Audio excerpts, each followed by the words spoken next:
皆さん、こんにちは。キャリアアドバイザーの K です。This is what I do, my career journey。この番組は、様々な分野で活躍するプロフェッショナルたちに迫るリアルボイスインタビューシリーズです。どのように今のキャリアにたどり着いたのか、そしてこれからの未来をどう描いているのか、そんなキャリアの裏側にあるストーリーをお伺いしながら、人と企業の思いをつなぎ、働くことの本質や魅力をお届けいたします。この番組は1300年の伝統を未来へ、マス空間の提供でお送りします。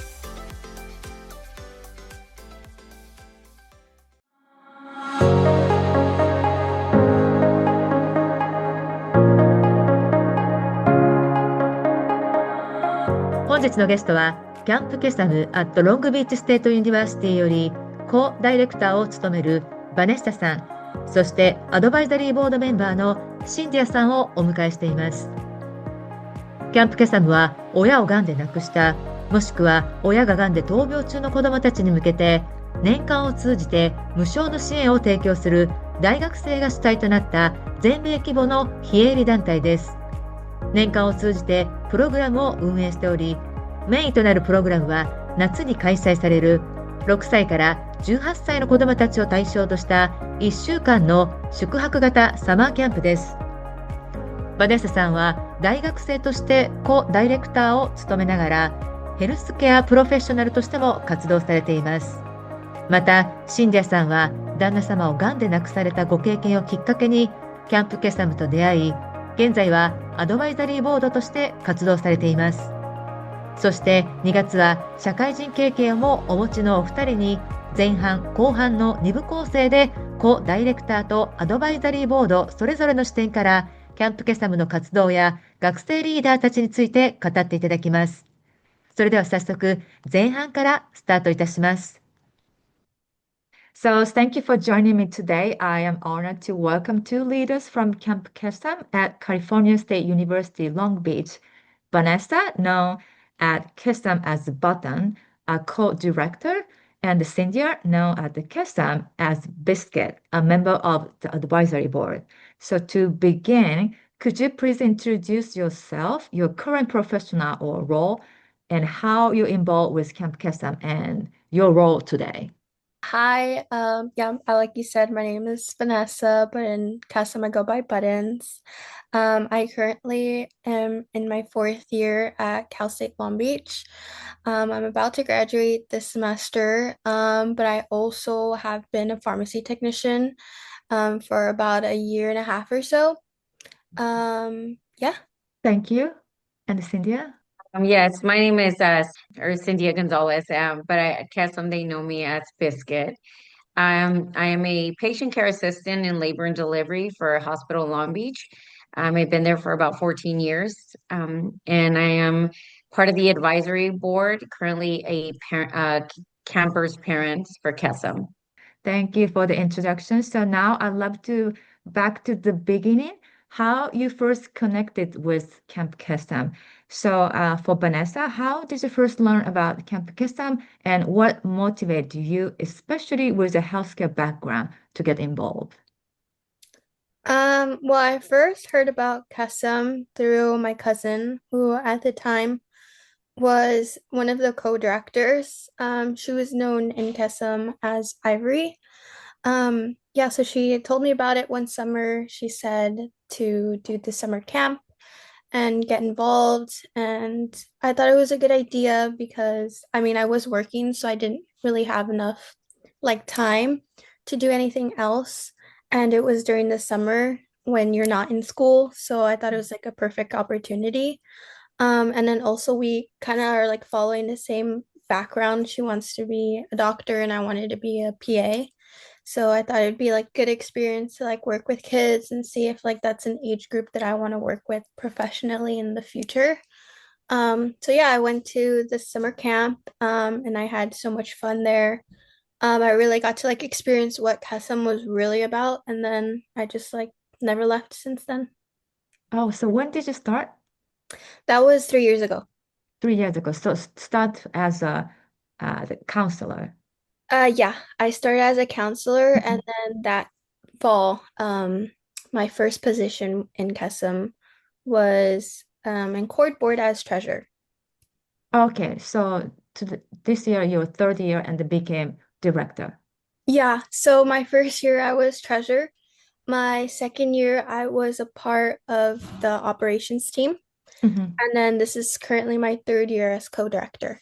Okay, so the past 3 years, all the 3 years you were at the camp as well?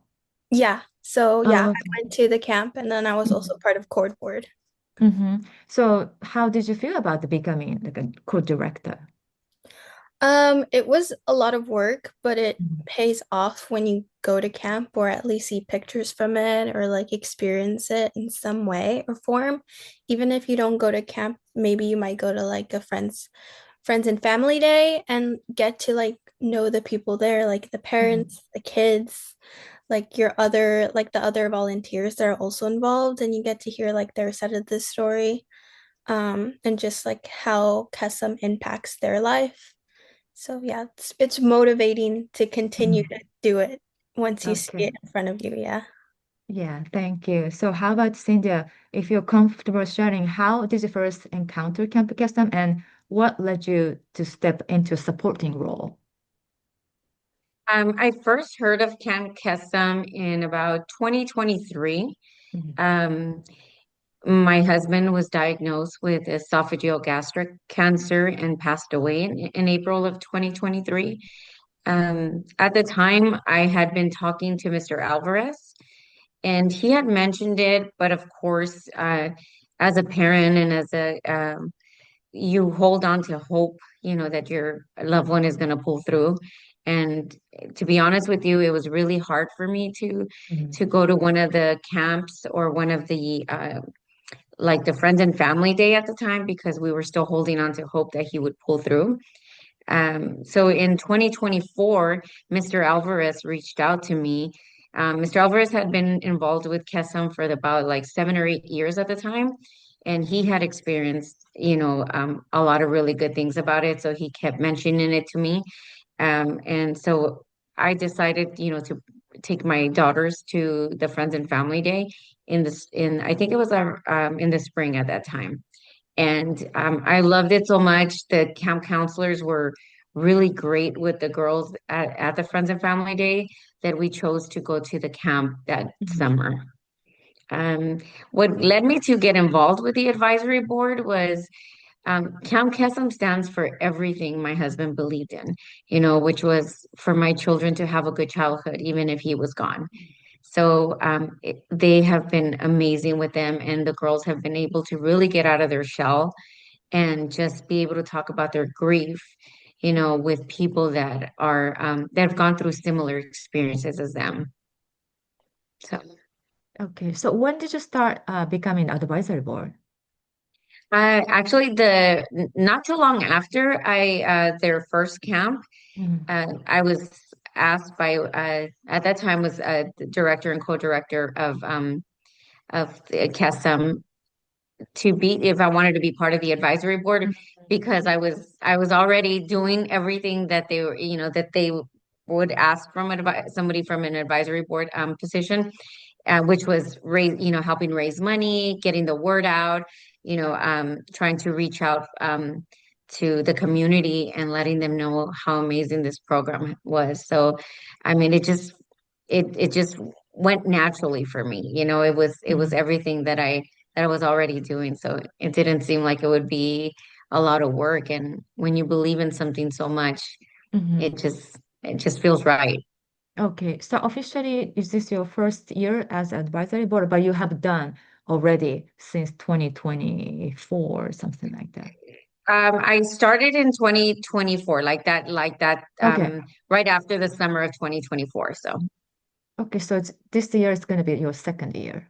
yes, this will be my second year in Second the year. advisory board. Yeah. Okay, thank you. Thank you for sharing. I really appreciate that. So now shifting to your work as advisory board member and co-director. So both of you as advisory board member, as the director, what perspective do you bring to Camp Kesem, and how do you see your role in supporting student leader and the overall organization? For me as director, it is a lot of work. But I'm lucky to have two co-directors, which is not always like often within across chapters. So it does make it easier, and then it helps you like focus on like what like task you're given per role. So I oversee operations and teenage leadership, also known as TLOPS. And then I also see our AMP, which is like our Instagram and like our socials pretty much. So yeah, it makes it easier, but it is a lot of hard work. Yeah.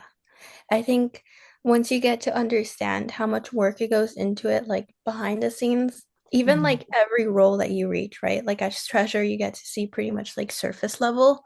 As you get like deeper into each role, especially operations, you're pretty much planning camp, which can be really stressful because you have all this pressure on you, like, oh, like you want like the kids to have fun, but you don't want it to be boring for, returning campers.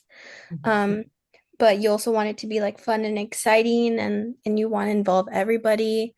I remember like as a operations coordinator, I really wanted to get the parents involved in some way, even during like the friends and family, because as much as it is a camp for like the kids, it really is like a community and like a family between everybody. Like I remember like my first year at camp during the summer, we were doing check-in, and I saw one of the parents kind of step aside and was getting a little bit emotional. So I went over and just kind of comforted them, was there to listen to whatever they were going through or like whatever was going through their mind at the time.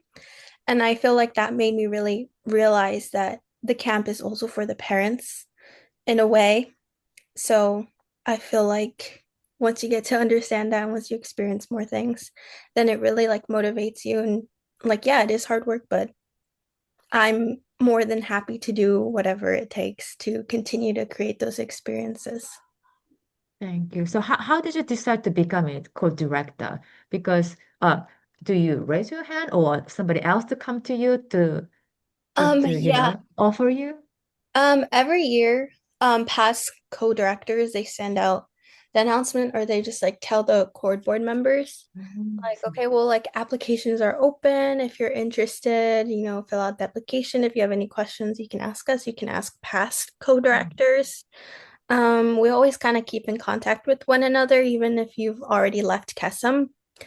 Um, but for me personally, I wasn't even thinking of doing it. I was interested in doing it just because obviously my cousin did it, and I saw like past co-directors did it, which I got kind of close to, and it was something I wanted to do, but I knew that this year was going to be like a larger workload for me. I was going through things like personally in like my personal life, so I didn't want to like add on to my plate. And I know it's a huge role. Like it's not something that you Yes. take lightly and you just like, okay, let's just do it for fun. It is a lot of commitment. So actually being one of my co-directors, right after camp, we went to go grab dinner. And she came up to me and she was like, if you could really do it, that'd be great. Like we'd love to have you. Thor, who was the co-director last year, and Yellow were kind of pushing me to do it all year, kind of. So between them, they convinced me to do it. And so yeah, I hopped on to the co-director team. So how about you, Cynthia? Um, well, for me, I kind of it, and naturally, like, I mean, as a parent, as someone who's experienced this personally, I have, I mean, grief isn't something that is very easy to talk about. It isn't, it doesn't, a lot of cultures and people don't feel comfortable openly talking about grief. Camp Kesem has not only made that possible for my children, but it's also made it possible for myself. The fact that my children can connect with people that have gone through the same thing is what makes it so special to me. The fact that personally we've been through it. My husband was an oncology nurse for many years. He treated patients with cancer. So, that in itself is personal as well. So, when I decided to take on the role as an advisory board member as a parent, it really wasn't anything out of the ordinary. I already do a lot of philanthropy work for different programs, and this was just so personal that I knew I had to do it. So Yeah, and then also, like you said, this is not an easy role because grief is something totally different world, and it's also the private.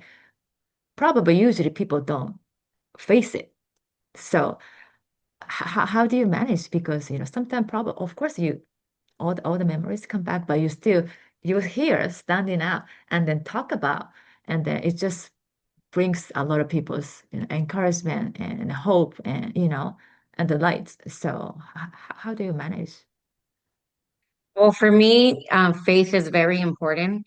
My family, that's what we're very grounded in our faith. My husband was a man of God, and that's one thing that we know that with faith also comes death, and um, speaking about it and being open about it and talking about, my husband's legacy allows us to continue to move forward, but also talk about, what he meant to us, the love he had for us, for my children, and the amazing human being that he was, not only as a father, as a husband, as a son, but as an oncology nurse, that had to face his own battle.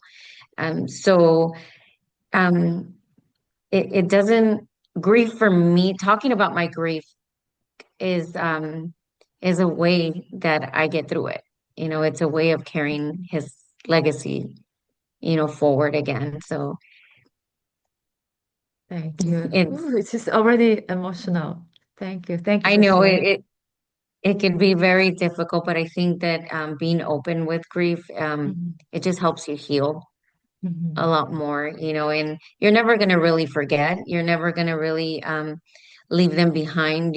I think that I know that a lot of sometimes people say you that you have to that eventually it's just gonna go away, and it doesn't. It just gets lighter, and you get stronger, and it gets easier mhm, for you to carry it with mhm. you. So yeah. Okay. Yeah, thank you so much. So next question, I'd love to go one layer deeper. So what the Kesem provides beyond what system alone can offer. So for Vanessa, so from your perspective as a healthcare professional, how do you see Camp Kesem supporting children and family in ways the medical system alone cannot? And what impact do you believe this type of emotional and community-based support has?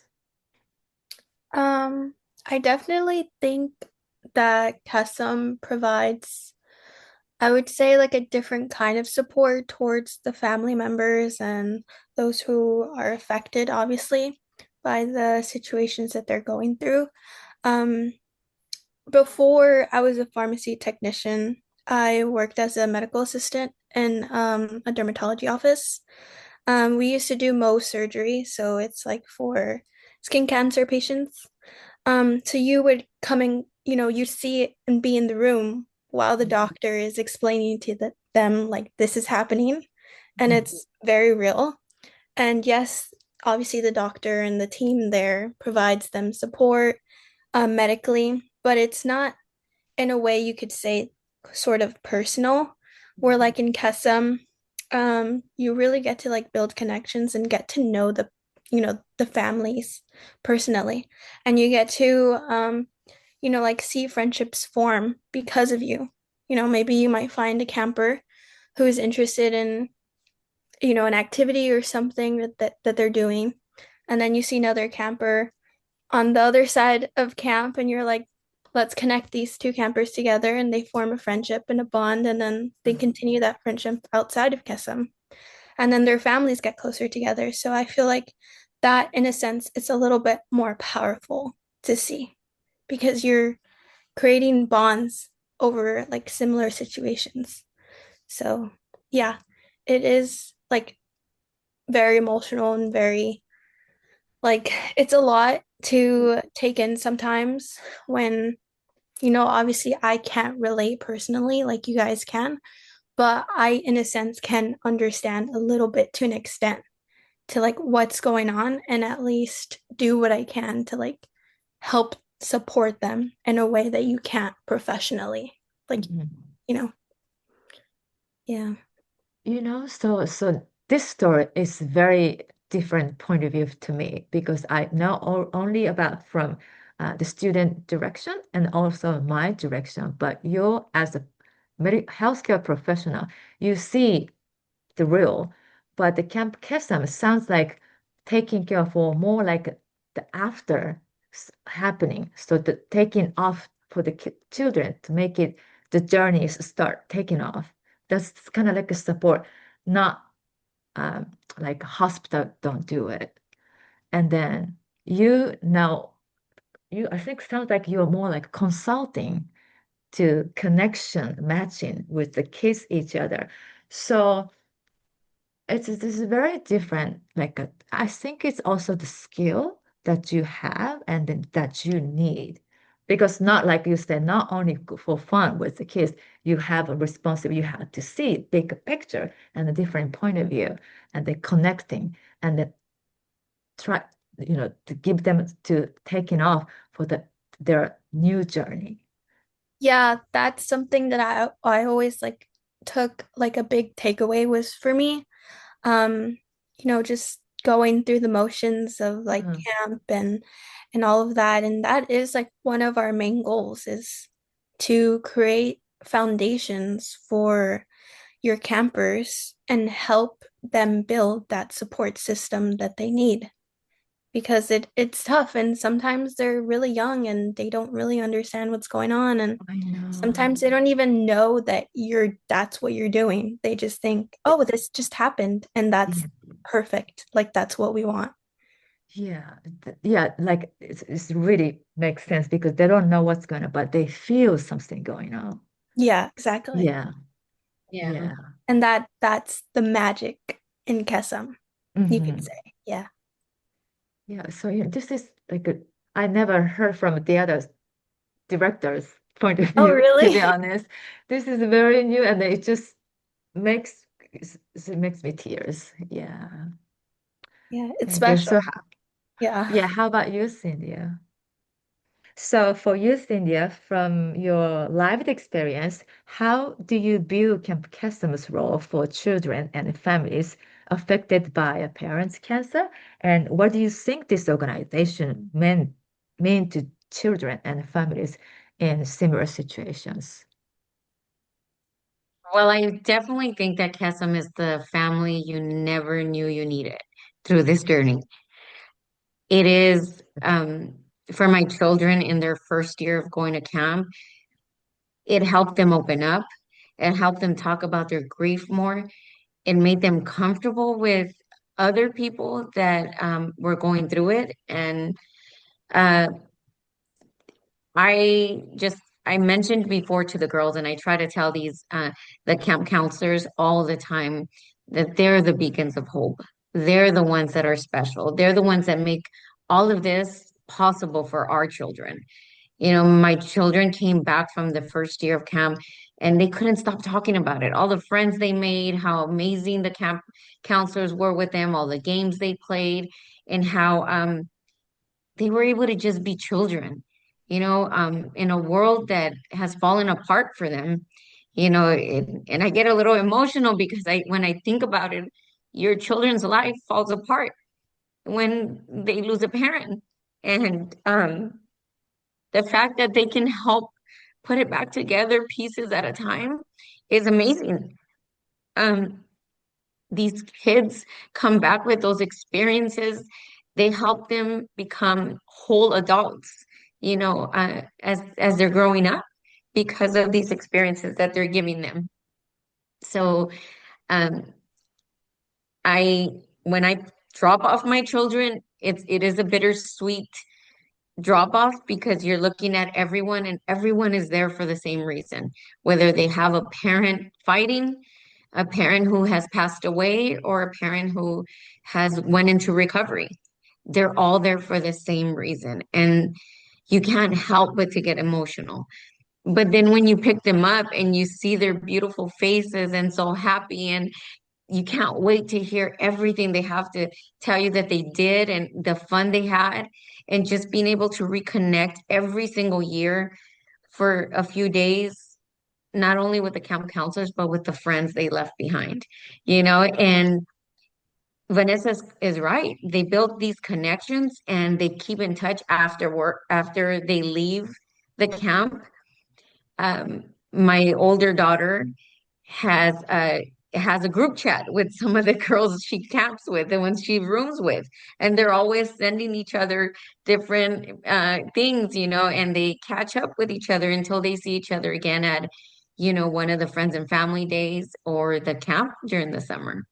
So this is definitely something truly special. And like I said, and I'll repeat it time and time again, it's the family you just didn't think you needed through this journey.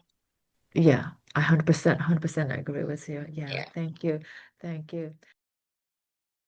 さあ、前半はここまでといたします。続く後半では引き続きお二人からキャンプケサムを支える視点などのお話を伺います。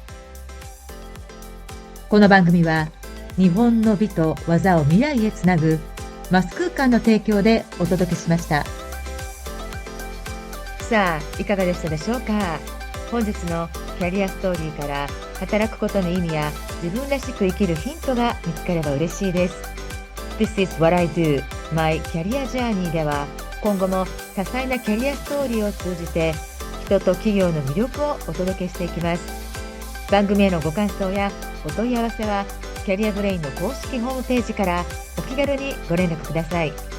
それではまた次回お会いいたしましょう。キャリアアドバイザーのケイでした。